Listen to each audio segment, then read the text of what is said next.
All right, let's discuss the resetting of the wide receiver market for former quarterback Brady Quinn and NFL analyst and our mock draft expert Ryan Wilson. Brady, with what we've seen this summer, would you call this more of a market reset or a market correction? I'd say it's more of a market reset, just in the sense of looking at the wide receiver market that I think after the DeAndre Hopkins deal, we didn't really see anyone challenge that for quite some time. And this offseason, everyone saw two things. One, the salary cap expectations are supposed to skyrocket in 2023. So, teams know it, agents know it, players know it. There's going to be room there for them to sign these big lucrative contracts. And also look at the way the league's gone so far. Everything's getting more spread out. You're seeing more 3 wide receiver sets. And because of that, it's making this position that much more valuable, not only to the team's scheme, but to their quarterback. And lastly, I will say this, some of these record-breaking deals, if you will, when you look at Tyreek Hill and Davante Adams as the top 2 this offseason, not without sacrifice. Let's not forget, they had to go to other teams in order to get these top-end deals. And maybe there's something to be said for that. When you're playing with one of the best quarterbacks in the league, whether it's Aaron Rodgers or Patrick Mahomes, usually those guys are going to receive the bulk of the credit for what's happening in the passing game. Well, now Tyreek Hill and Davante Adams got those big contracts, but will they ever reach the numbers that we saw them, be able to accumulate in Green Bay as well as Kansas City? Probably not. At least I'm not betting on it. So the bottom line is, as good as these deals look for these wide receivers, at least in the cases of Hill and Adams, I'm not so sure we're going to see the same production to match what they're being paid, Ryan. And that's exactly the thing, Brady. The trade-off is a lot of money, which that's a trade-off I'm okay making, and perhaps less production, and you have to be okay with that. That may mean winning fewer football games as well. It'll be interesting to see what happens with Davante Adams in particular, reuniting with his college teammate Derek Carr in Las Vegas with the new head coach Josh McDaniels. But in general, is Tua Tagovailoa going to be Patrick Mahomes in Miami? Yeah, probably not. I think the other thing to take away from that graphic we just saw with those 5 names, of those 5 names, only 2 are first-round picks. And I think the bigger takeaway for NFL teams as we head into the draft, Jeremy, is that, you know what? I don't have to pay my superstar wide receiver, Davante Adams, Tyreek Hill. I can trade them stockpile picks, and I can find a wide receiver in the draft that's going to be 3, 4, even 5 rounds deep on the cheap, play them for 4 years, and then move on and restart. Sort of the conversation we've been having with running backs for the last 10 years. I'm not saying that the wide receiver position is being devalued, but you can find these kids coming out of college that are playing in these pro-style systems or these wide-open systems and are much more ready to contribute right away as wide receivers, as opposed to 15 years ago, where a wide receiver, a rookie, might need a year and a half to get acclimated to the NFL. And I think that's a good point. I think teams are kind of struggling with that, and the fact that, do we pay out or do we move on from things? And one of the wide receivers who's in that kind of predicament right now, his name's been mentioned as possible trade, is A.J. Brown. He had a little tantrum on social media, scrubbing the Titans from his social and then sending the team and the message and the fan base a message that, hey, I'm going to act the way I'm going to act. You're going to take it. Players have limited opportunities to get paid in their NFL careers. So how do you feel about this particular approach, Ryan?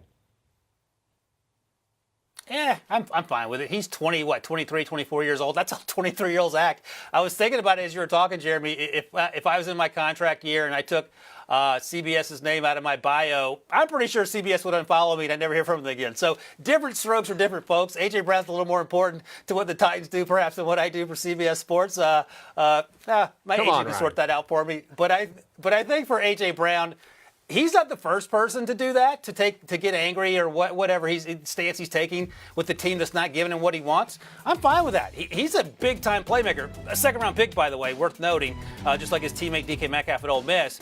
But I think he is worth whatever he wants. He sees these contracts. We talked about Christian Kirk earlier. He's averaging $18 million a year. Christian Kirk's a good player. Is he an $18 million a year player? No, probably not. I think A.J. Brown is thinking, you know what, I should be making that as well. And by the way, they gave Robert Woods a deal. He's making $16.2 million on average in Tennessee. I'm sure A.J. Brown probably thinks he's worth that, if not more as well. So I get what he's doing. He'll be fine. He'll show up once the practices are no longer non-compulsory, and I think everything will work out fine in the end. Well, you're definitely right. He's going to have to show up because he's still on his rookie deal. And if he doesn't show up and he tries to sit out the entire season, not only is he going to be fined for holding out, and that will accrue, but he won't receive an accredited season, which will hold him back from being able to get to free agency. So that's the issue with it. is he's unfortunately beholden to the rookie contract that he was drafted into. And until the players union wants to change that or renegotiate that in the CBA, we're going to see this issue time and time again. When you see a player like A.J. Brown, who's led his team in receiving the past 3 years, is by far and away the best passing option this team has had over the course of his tenure there. So it makes sense. And I think the other thing we've seen demonstrated is with Tyreek Hill, with Devontae Adams, as good as they are, as important as they are to their team, they couldn't get the deal done with the team they were with. And so, their team's gladly been able to ship them off for a bunch of draft picks and move on. They can find that contract elsewhere. So I'm not sure what the heck's going on with all the social media scrubbing. I had someone tell me that, hey, that's how all these guys were recruited. That's how they all, communicated their entire football lives. So that's why it has some sort of significance to it. I don't really understand it. But at the end of the day, it's the first step, apparently, in displaying your displeasure with your current contract. Well, it's one of those things that now it's becoming so common that it's almost losing its luster in terms of the impact that it has. I mean, let's talk about Deebo Samuel. I mean, he did the same thing. He scrubbed the 49ers from his social media. He's skipping the on-field program this spring as he angles for a new 49ers deal. I mean, here's a team with the Niners. I mean, George Kittle and Fred Warner, they took a different approach the past 2 years with the Niners. They quietly did their work, and they got their deals. So, Brady, how is Deebo's situation different? I don't really see it much different. I mean, I think the harder thing for Deebo Samuel is to really make a case as to what his value is to the San Francisco 49ers. And don't get me wrong, he had an incredible year last year, but some of that was out of necessity because of the injuries to George Kittle, for example, and some of the other playmakers. There's a reason why he was in the backfield, as you'll see right there, playing running back. There was a lack of depth there. Once they're back healthy, there'll be more running back by committee, or you'll have more of a bell cow back. And I just don't foresee him racking up the amount of yards and getting the amount of attention that he got last season, where he's over 1,400 yards receiving. It was a phenomenal year, don't get me wrong, but if you look at the prior 2 years, it's been George Kittle leading this team in receiving. He's their number one target. He's really what they base everything off of. So I think the biggest question mark is, if you're San Francisco, are you really willing to open up your bank account to pay Deebo Samuel a ton of money with a concern that will he be a one-hit wonder, at least with the production we saw a season ago? He's not the biggest wide receiver. He's not the fastest wide receiver. I think all those things are concerns for you when you really look at how he stacks up to the rest of the wide receivers out there. And this is no discredit to him at all. He's a tremendous player. But can he stack together seasons like we've seen, like last year? We haven't seen it so far early on in his career. We've seen that from A.J. Brown. We've seen that from a number of other wide receivers who's wanted to renegotiate their deal. So that's the biggest question. Is all the San Francisco 49ers willing to sign him to that long-term contract, not necessarily knowing what to expect and if he can replicate what he did a year ago? Those are great points, Brady, and actually things I haven't thought about. I was actually looking back at what I had written about Deebo coming into his draft year at the Senior Bowl, and the knock against him was that, is he too small? Is he fast enough? And he had an injury history coming out of South Carolina. The injuries have been less of a concern here, but the other concerns you point out, I feel like he has a lot of leverage, more leverage perhaps than most wide receivers in this spot. I only say that because the other guys on that roster right now at wide receiver, Brandon Ayuk, who was in the doghouse for points of last season, Juwan Jennings, who's basically a split between a wide receiver and tight end. He's not going to beat you in a foot race if you're a defensive back. And then they have Ray McLeod, who they just signed from the Steelers. Again, he's a return guy who can offer something as a number 3 or number 4. So there is some leverage there. And unlike, at least a little bit for me, unlike the running back situation in the Kyle Shanahan system where you can put guys in there and they can have success, I guess Deebo Samuel is a perfect example. Wide receivers seems to require a little more in terms of responsibility. Again, at the end of the day, I don't know if it makes much difference. I don't know if all these guys that are angry and taking their team's name off social media think they're going to get $20 million a year. They probably all won't. Deebo was a second-round pick, and I think there are reasons for that. At the end of the day, I think he has a little more leverage, perhaps than some of the other players we're going to talk about. But it's up to the 49ers ultimately to decide, is it worth it? One other advantage also I would mention, Jeremy, is that Trey Lance is in year one of being a starter. And maybe you want to have that security blanket of Deebo Samuel and you want him to be happy. But again, we'll see how this plays out in the coming weeks and months. Well, and part of it too is, I mean, these are the contracts that you agreed to, right? So you agreed to get these contracts in order to come into the league, and then, you know, you're going to show out. Let's see how the contract goes, and then renegotiate it at the time that it's ready.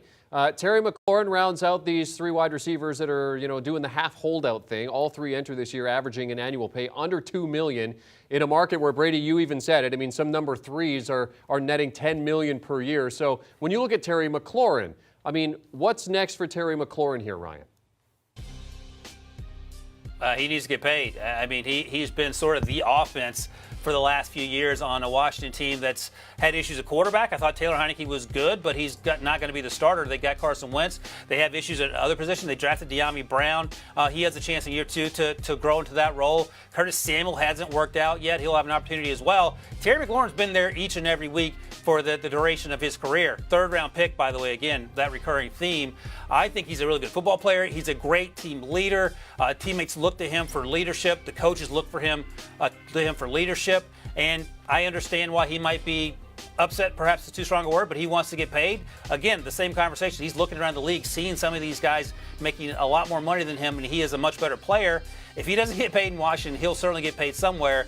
The question then becomes, how long is he willing to wait? We'll see what Washington does. The draft's in 8 days. Perhaps they make some moves there to mitigate the potential loss of Terry McLaurin in the long run. But I think in the short term, you got to find a way to make him happy to get him out there, because if anyone, I just talked about Trey Lance, Carson Wentz needs some playmakers for him, and you don't want to go into a season where your best playmaker is upset because he's not getting paid what he thinks he's worth.